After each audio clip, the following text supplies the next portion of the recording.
नमस्कार, आप देख रहे हैं न्यूज इंडिया। आपके साथ मैं हूं चारुल शर्मा। रुक करेंगे एक बड़ी खबर का। प्रयागराज दौरे पर हैं सीएम योगी आदित्यनाथ। अतीक अहमद से छुड़ाई गई जमीन पर गरीबों के लिए बनेंगे घर। सीएम योगी गरीबों के आशियाने की रखेंगे आधारशिला। इस वक्त की बड़ी खबर आपको बताई जा रही है। मुख्यमंत्री योगी आदित्यनाथ प्रयागराज के दौरे पर हैं और यहां पर अतीक अहमद से छुड़ाई गई जमीन पर गरीबों के लिए घर बनने वाले हैं, जिसकी आधारशिला मुख्यमंत्री योगी आदित्यनाथ रखने वाले हैं। गरीबों के आशियाने यहां पर बनाए जाएंगे, जिसकी आधारशिला आज मुख्यमंत्री रखेंगे, जो कि प्रयागराज के दौरे पर हैं। बाहुबली अतीक अहमद से जिस तरह से अवैध संपत्तियां जब्त की गई थी, जिस तरह से उसकी अवैध संपत्ति पर बुलडोजर चले थे, और अब ऐसे में अतीक अहमद की इस जगह पर फिलहाल गरीबों के आशियाने बनने वाले हैं, अतीक अहमद से छुड़ाई गई जमीन पर। यूपी के मुख्यमंत्री योगी आदित्यनाथ प्रयागराज के आज के अपने दौरे में तकरीबन 3 घंटे शहर में रहेंगे। रिजर्व पुलिस लाइन में हेलीकॉप्टर से आने के बाद वो सीधा लूकरगंज में भूमि पूजन करेंगे और उसके बाद उनका अगला कार्यक्रम इसी मैदान पर होगा, जो कि लीडर प्रेस रोड के नाम से जाना जाता है। लीडर प्रेस मैदान में ही वो एक जनसभा को संबोधित करेंगे। इसके अलावा इसी मैदान में तकरीबन 150 करोड़ के आसपास की योजनाओं का वो लोकार्पण व शिलान्यास भी करेंगे। जिला प्रशासन की तरफ से यहाँ इसकी तैयारियाँ पूरी हो चुकी हैं। आप देख सकते हैं कि इसके लिए तकरीबन 50,000 के आसपास कुर्सियाँ लगाई गई हैं, जहाँ मुख्यमंत्री योगी आदित्यनाथ जनता को संबोधित करेंगे। यहाँ से निकलने के बाद मुख्यमंत्री सीधे शहर के केपी ट्रस्ट जाएंगे, जहाँ पर कायस्थ पाठशाला के 150 साल पूरे होने पर आयोजित कार्यक्रम में वो हिस्सा लेंगे और इसके बाद सीधे मुख्यमंत्री योगी आदित्यनाथ लखनऊ वापस हो जाएंगे। Dinesh Singh, news India, Prayagraj.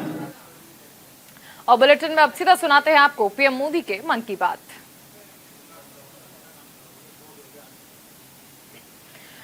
तो बस शुरू होने वाली है पीएम मोदी के मन की बात, और साल का ये आखिरी संस्करण 84वां ये संस्करण है, जिसमें पीएम मोदी।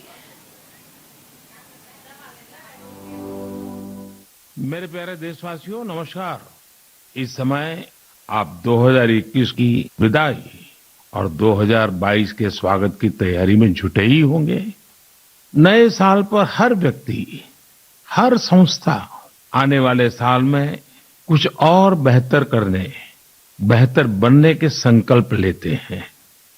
पिछले 7 सालों से हमारी ये मन की बात भी व्यक्ति की, समाज की, देश की अच्छाइयों को उजागर कर और अच्छा करने और अच्छा बनने की प्रेरणा देती आई है।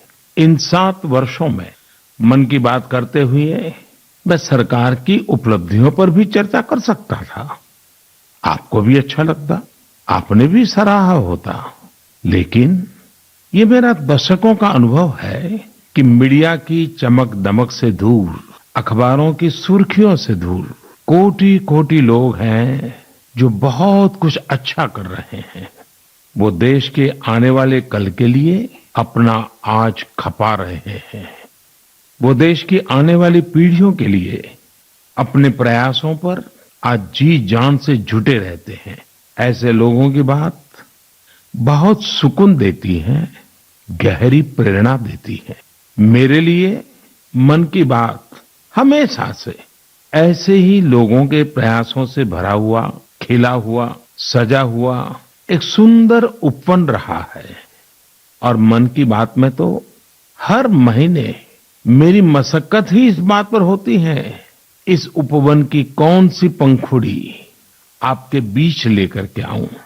मुझे खुशी है कि हमारी बहुरत्ना वसुंधरा के पुण्य कार्यों का अविरल प्रवाह निरंतर बहता रहता है।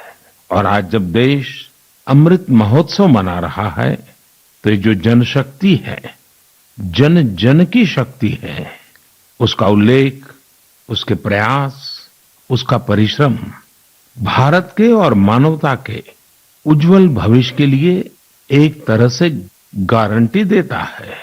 साथियों, ये जनशक्ति की ही ताकत है, सबका प्रयास है कि भारत 100 साल में आई सबसे बड़ी महामारी से लड़ सका।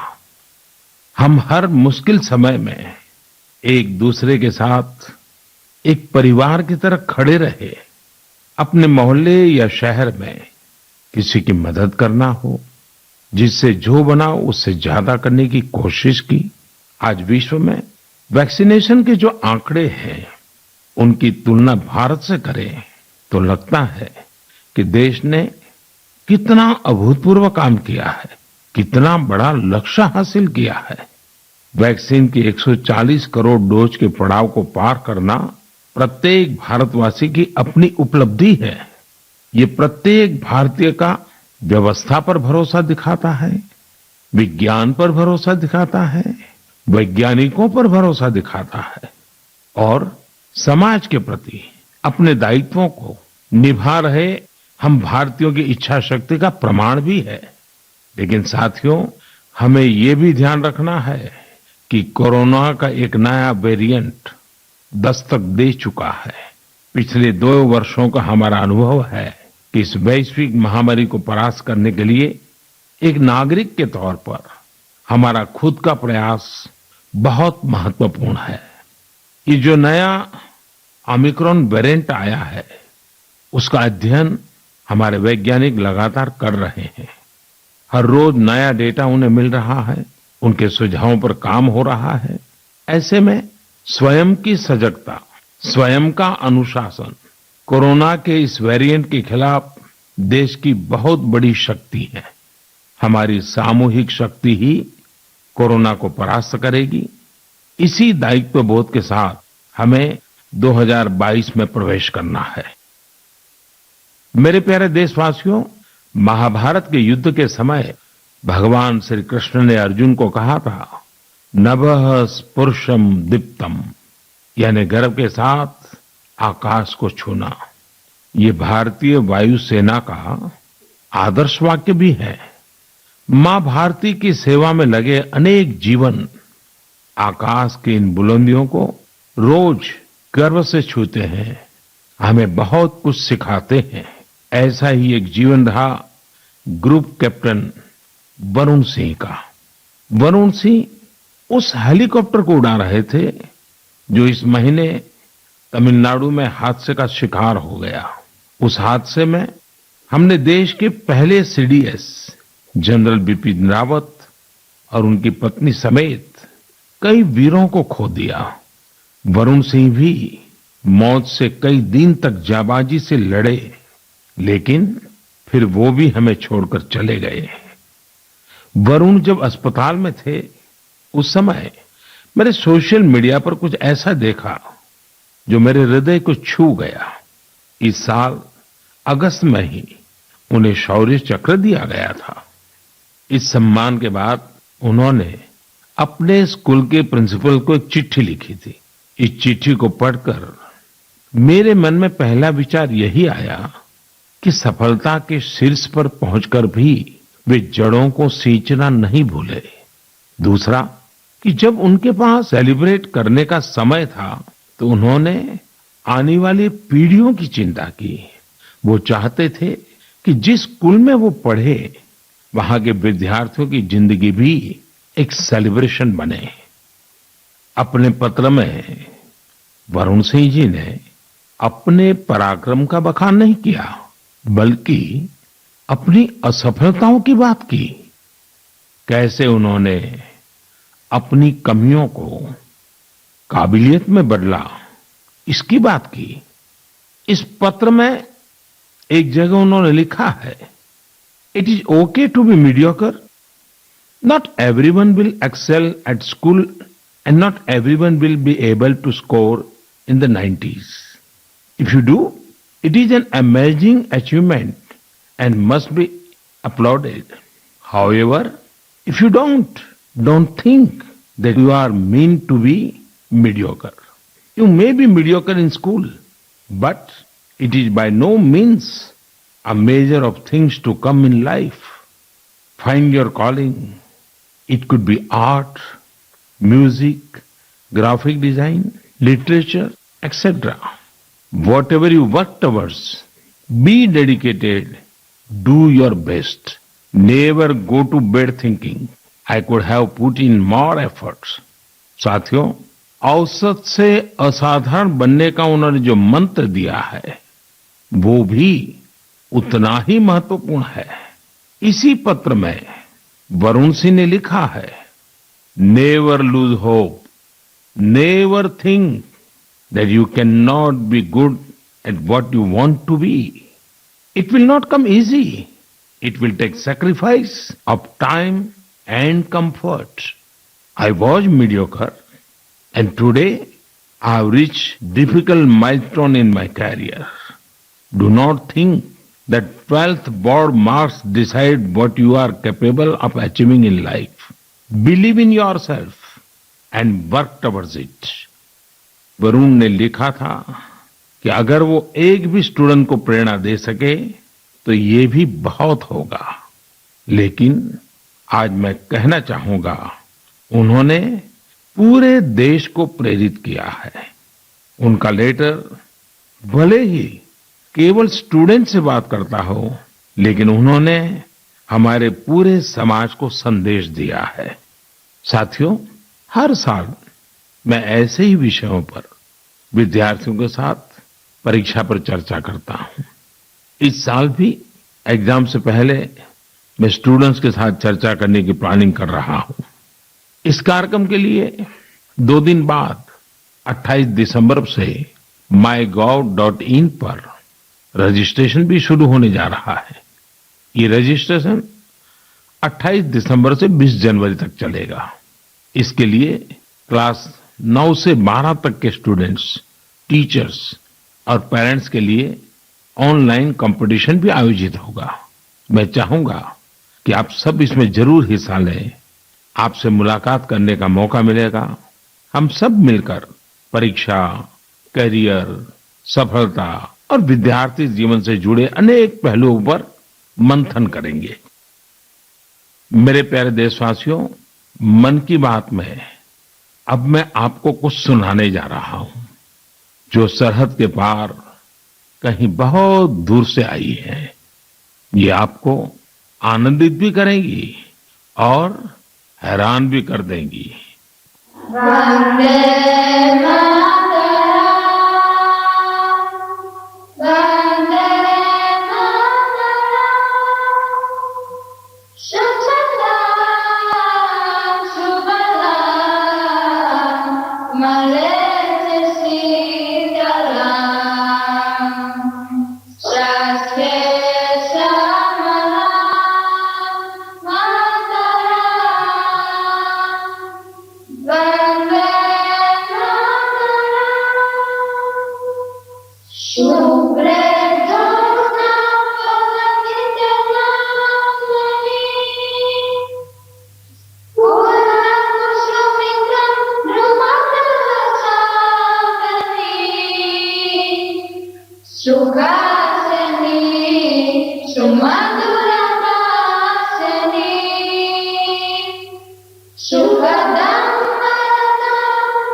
मुझे पूरा विश्वास है कि ये सुनकर आपको बहुत अच्छा लगा होगा, गर्व की अनुभूति हुई होगी। वंदे मातरम में जो भाव निहित है वो हमें गर्व और जोश से भर देता है। साथियों, आप ये जरूर सोच रहे होंगे कि आखिर ये खूबसूरत वीडियो कहाँ का है, किस देश से आया है। इसका जवाब आपकी हैरानी और बढ़ा देगा। वंदे मातरम प्रस्तुत करने वाले ये स्टूडेंट्स ग्रीस के हैं।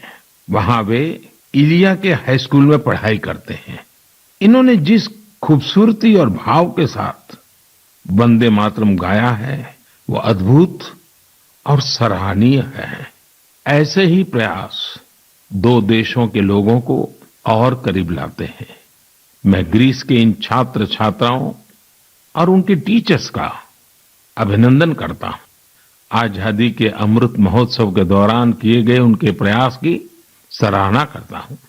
साथियों, मैं लखनऊ के रहने वाले नीलेश जी की एक पोस्ट की भी चर्चा करना चाहूंगा।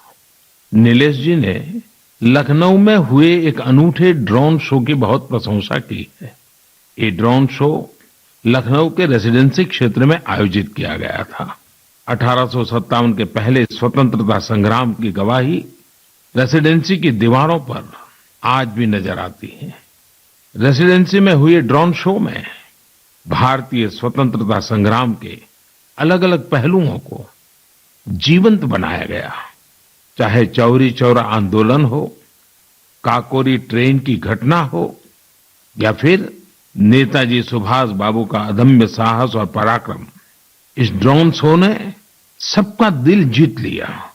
आप भी इसी तरह अपने शहरों के, गांवों के आजादी के आंदोलन से जुड़े अनूठे पहलुओं को लोगों के सामने ला सकते हैं। इसमें टेक्नोलॉजी की भी खूब मदद ले सकते हैं। आजादी का अमृत महोत्सव हमें आजादी की जंग की स्मृतियों को जीने का अवसर देता है, उसको अनुभव करने का अवसर देता है। ये देश के लिए नए संकल्प लेने का, कुछ कर गुजरने की इच्छा शक्ति दिखाने का प्रेरक उत्सव है, प्रेरक अवसर है। आइए स्वतंत्रता संग्राम की महान विभूतियों से प्रेरित होते रहें, देश के लिए अपने प्रयास और मजबूत करते रहें। मेरे प्यारे देशवासियों, हमारा भारत कई अनेक असाधारण प्रतिभाओं से संपन्न है, जिनका कृतित्व दूसरों को भी कुछ करने के लिए प्रेरित करता है। ऐसे ही एक व्यक्ति हैं तेलंगाना के डॉक्टर कुरेला विठलाचार्य जी। उनकी उम्र 84 साल है। विठलाचार्य जी इसकी मिसाल है कि जब बात अपने सपने पूरे करने की हो तो उम्र कोई मायने नहीं रखती। साथियों, विठलाचार्य जी की बचपन से एक इच्छा थी, कोई एक बड़ी सी लाइब्रेरी खोले। देश तब गुलाम था, कुछ परिस्थितियां ऐसी थी कि बचपन का वो सपना तब सपना ही रह गया। समय के साथ विठलाचार्य जी लेक्चरर बने, तेलुगु भाषा का गहन अध्ययन किया और उसी में कई सारी रचनाओं का सृजन भी किया।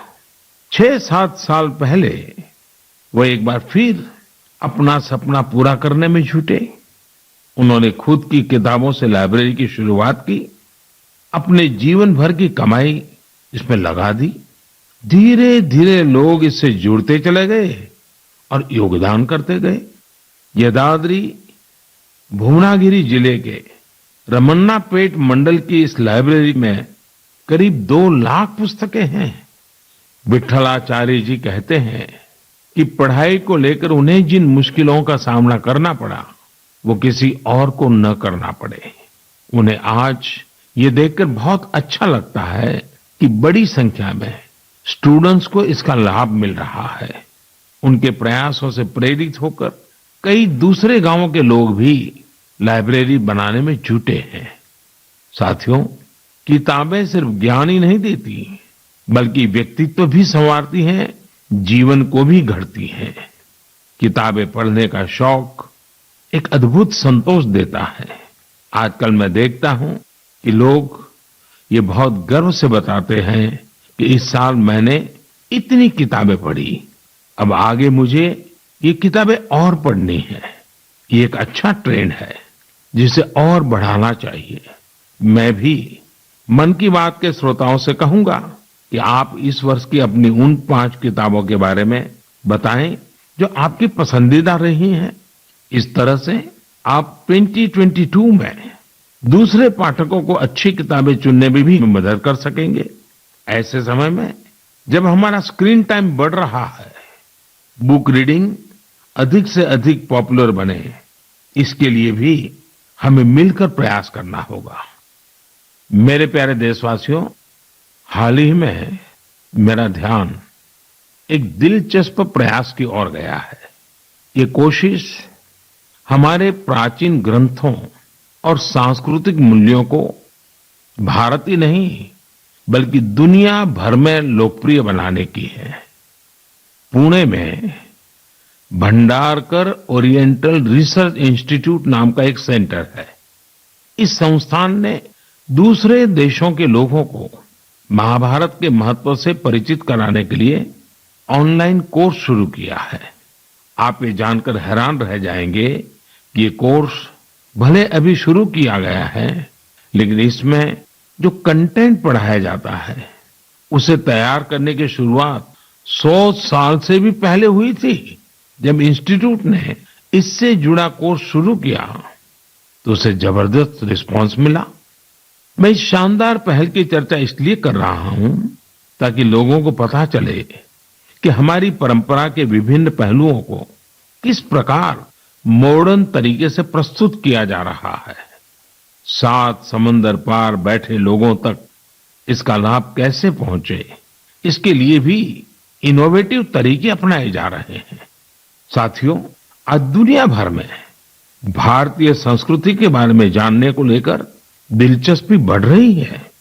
अलग अलग देशों के लोग न सिर्फ हमारी संस्कृति के बारे में जानने के लिए उत्सुक हैं, बल्कि उसे बढ़ाने में भी मदद कर रहे हैं। ऐसे ही एक व्यक्ति हैं सर्बियन स्कॉलर डॉक्टर मोमिर निकिच।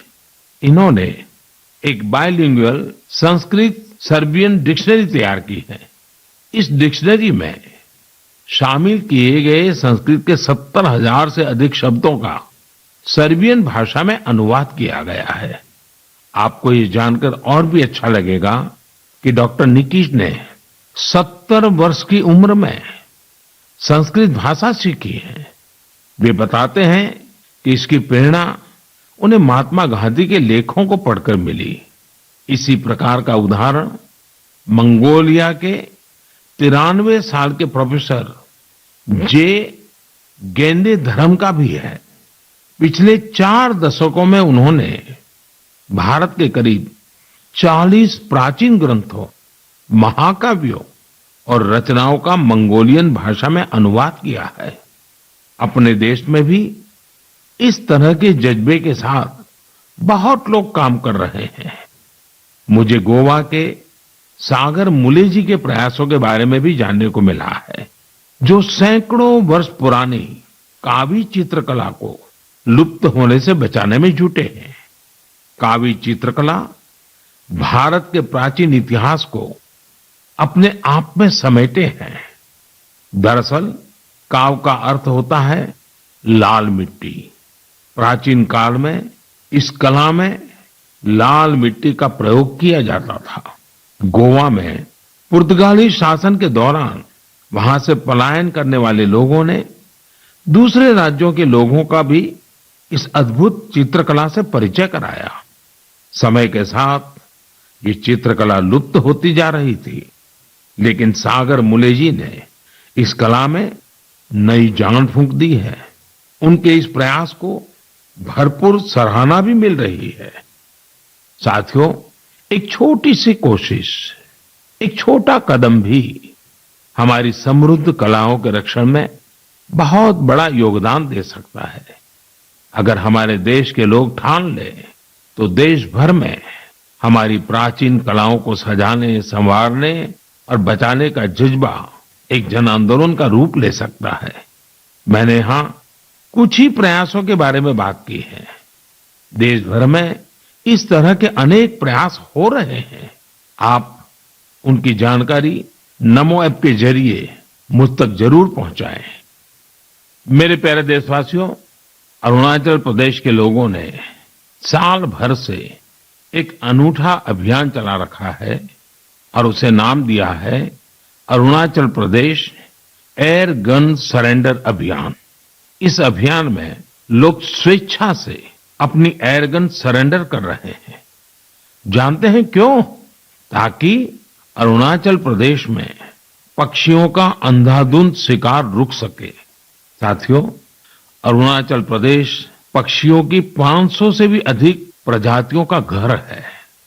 इनमें कुछ ऐसी देसी प्रजातियां भी शामिल हैं जो दुनिया में कहीं और नहीं पाई जाती हैं। लेकिन धीरे धीरे अब जंगलों में पक्षियों की संख्या में कमी आने लगी है। इसे सुधारने के लिए ही अब ये एयरगन सरेंडर अभियान चल रहा है। पिछले कुछ महीनों में पहाड़ से मैदानी इलाकों तक, एक कम्युनिटी से लेकर दूसरी कम्युनिटी तक, राज्य में हर तरफ लोगों ने इसे खुले दिल से अपनाया है। अरुणाचल के लोग अपनी मर्जी से अब तक 1600 से ज्यादा एयरगन सरेंडर कर चुके हैं। मैं अरुणाचल के लोगों की इसके लिए प्रशंसा करता हूं, उनका अभिनंदन करता हूं। मेरे प्यारे देशवासियों, आप सभी की ओर से 2022 से जुड़े बहुत सारे संदेश और सुझाव आए हैं। एक विषय हर बार की तरह अधिकांश लोगों के संदेशों में है। ये है स्वच्छता और स्वच्छ भारत का। स्वच्छता का ये संकल्प अनुशासन से, सजगता से और समर्पण से ही पूरा होगा। हम एनसीसी कैडेट द्वारा शुरू किए गए पुनीत सागर अभियान में भी इसकी झलक देख सकते हैं। इस अभियान में 30,000 से अधिक एनसीसी कैडेट शामिल हुए। एनसीसी के इन कैडेट्स ने बीचेज पर सफाई की, वहां से प्लास्टिक कचरा हटाकर उसे रिसाइकलिंग के लिए इकट्ठा किया। हमारे बीचेज, हमारे पहाड़, ये हमारे घूमने लायक तभी होते हैं जब वहां साफ सफाई हो। बहुत से लोग किसी जगह जाने का सपना जिंदगी भर देखते हैं, लेकिन जब वहां जाते हैं तो जाने अनजाने कचरा भी फैला आते हैं। ये हर देशवासी की जिम्मेदारी है कि जो जगह हमें इतनी खुशी देती है, हम उन्हें अस्वच्छ न करें। साथियों, मुझे साफ वाटर नाम से एक स्टार्टअप के बारे में पता चला है, जिसे कुछ युवाओं ने शुरू किया है। ये आर्टिफिशियल इंटेलिजेंस और इंटरनेट ऑफ थिंग्स की मदद से लोगों को उनके इलाके में पानी की शुद्धता और क्वालिटी से जुड़ी जानकारी देगा। ये स्वच्छता का ही तो एक अगला चरण है। लोगों के स्वच्छ और स्वस्थ भविष्य के लिए इस स्टार्टअप की अहमियत को देखते हुए इसे एक ग्लोबल अवार्ड भी मिला है। साथियों, एक कदम स्वच्छता की ओर, इस प्रयास में संस्थाएं हो या सरकार, सभी की महत्वपूर्ण भूमिका है। आप सब जानते हैं कि पहले सरकारी दफ्तरों में पुरानी फाइलों और कागजों का कितना ढेर रहता था। जब से सरकार ने पुराने तौर तरीकों को बदलना शुरू किया है, ये फाइल्स और कागज के ढेर डिजिटाइज होकर कंप्यूटर के फोल्डर में समाते जा रहे हैं। जितना पुराना और पेंडिंग मटेरियल है, उसे हटाने के लिए मंत्रालयों और विभागों में विशेष अभियान भी चलाए जा रहे हैं। इस अभियान से कुछ बड़ी ही इंटरेस्टिंग चीजें हुई हैं। डिपार्टमेंट ऑफ पोस्ट में जब ये सफाई अभियान चला तो वहां का जंकयार्ड पूरी तरह खाली हो गया। अब इस जंकयार्ड को कोर्टयार्ड और कैफेटेरिया में बदल दिया गया है। एक और जंकयार्ड टू व्हीलर्स के लिए पार्किंग स्पेस बना लिया गया है। इसी तरह पर्यावरण मंत्रालय ने अपनी खाली हुए जंकयार्ड को वेलनेस सेंटर में बदल दिया। शहरी कार्य मंत्रालय ने तो एक स्वच्छ एटीएम भी लगाया है। इसका उद्देश्य है कि लोग कचरा दें और बदले में कैश लेकर जाएं। सिविल एविएशन मिनिस्ट्री के विभागों ने पेड़ों से गिरने वाली सूखी पत्तियों और जैविक कचरे से जैविक कंपोस्ट खाद बनाना शुरू किया है। ये विभाग वेस्ट पेपर से स्टेशनरी भी बनाने का काम कर रहे हैं। हमारे सरकारी विभाग भी स्वच्छता जैसे विषय पर इतने इनोवेटिव हो सकते हैं। कुछ साल पहले तक किसी को इसका भरोसा भी नहीं होता था, लेकिन आज ये व्यवस्था का हिस्सा बनता जा रहा है। यही तो देश की नई सोच है, जिसका नेतृत्व सारे देशवासी मिलकर कर रहे हैं। मेरे प्यारे देशवासियों, मन की बात में इस बार भी हमने ढेर सारे विषयों पर बात की। हर बार की तरह एक महीने बाद हम फिर मिलेंगे, लेकिन 2022 में हर नई शुरुआत अपने सामर्थ्य को पहचानने का भी एक अवसर लाती है। जिन लक्ष्यों की पहले हम कल्पना भी नहीं करते थे, आज देश उनके लिए प्रयास कर रहा है। हमारे यहाँ कहा गया है, क्षणशः कणशश्चैव विद्याम अर्थंच साधयेत्। क्षणे नष्टे कुतो विद्या, कणे नष्टे कुतो धनम। यानी जब हमें विद्या अर्जित करनी हो, कुछ नया सीखना हो, करना हो, तो हमें हर एक क्षण का इस्तेमाल करना चाहिए। और जब हमें धन अर्जन करना हो, यानी उन्नति प्रगति करनी हो, तो हर एक कण का यानी हर संसाधन का समुचित इस्तेमाल करना चाहिए। क्योंकि क्षण के नष्ट होने से विद्या और ज्ञान चला जाता है, और कण के नष्ट होने से धन और प्रगति के रास्ते बंद हो जाते हैं। ये बात हम सब देशवासियों के लिए प्रेरणा है। हमें कितना कुछ सीखना है, नए नए इनोवेशंस करने हैं, नए नए लक्ष्य हासिल करने हैं। इसलिए हमें एक क्षण गंवाए बिना लगना होगा।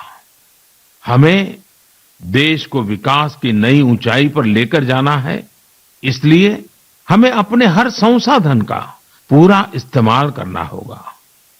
ये एक तरह से आत्मनिर्भर भारत का भी मंत्र है, क्योंकि हम जब अपने संसाधनों का सही इस्तेमाल करेंगे, उन्हें व्यर्थ नहीं होने देंगे, तभी तो हम लोकल की ताकत पहचानेंगे, तभी तो देश आत्मनिर्भर होगा।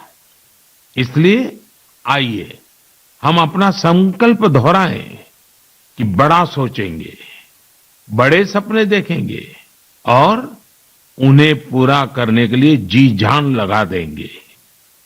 और हमारे सपने केवल हम तक ही सीमित नहीं होंगे। हमारे सपने ऐसे होंगे जिनसे हमारे समाज और देश का विकास जुड़ा हो, हमारी प्रगति से देश की प्रगति के रास्ते खुले। और इसके लिए हमें आज ही लगना होगा, बिना एक क्षण गवाए, बिना एक कण गवाए। मुझे पूरा भरोसा है, इसी संकल्प के साथ आने वाले साल में देश आगे बढ़ेगा और 2022 एक नए भारत के निर्माण का स्वर्णिम पृष्ठ बनेगा। इसी विश्वास के साथ आप सभी को 2022 की ढेर सारी शुभकामनाएं। बहुत बहुत धन्यवाद।